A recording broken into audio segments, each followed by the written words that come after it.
What is a notice of completion? A notice of completion is a formal legal statement a contractor or representative files to alert interested parties that construction work on a project is finished.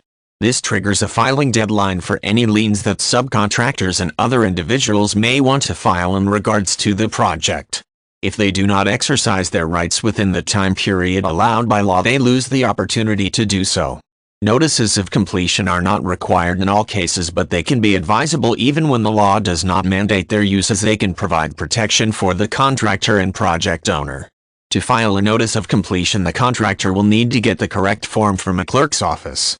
Usually the clerk who supervises declarations related to building permits is the source of this form, although this may vary by jurisdiction. It is also possible to access the form online in many regions through a website maintained by the building office. Generic forms may be permissible, but this is not always the case, and it is a good idea to check first. The notice of completion includes information about the project, such as the nature of the construction and the location, so there can be no confusion about which project is under discussion. The contractor lists her name and contact information and provides information about the owner if the owner is a different person.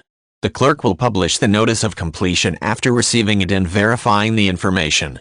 In some regions, the newspapers publicize this information for the benefit of members of the public. In other regions, interested parties may need to contact the clerk to see if a notice of completion has been filed. On the effective completion date, the deadline starts ticking. Anyone who wants to place a lien on the project must do so within a set time period, such as 30 days. A subcontractor who was not paid, for example, would file a lien against the project. Until he is paid, the lien will remain in effect. It will be impossible to transfer the title, which can be a significant problem if the owner plans to sell the finished project. Without a notice of completion, interested parties have a much longer deadline for filing liens. It can be 3 months or longer and may add a note of uncertainty to the project. For owners who intend to sell, it is critical to ask the contractor to file a notice of completion so any clouds on the title will surface immediately rather than in the middle of sensitive financial negotiations.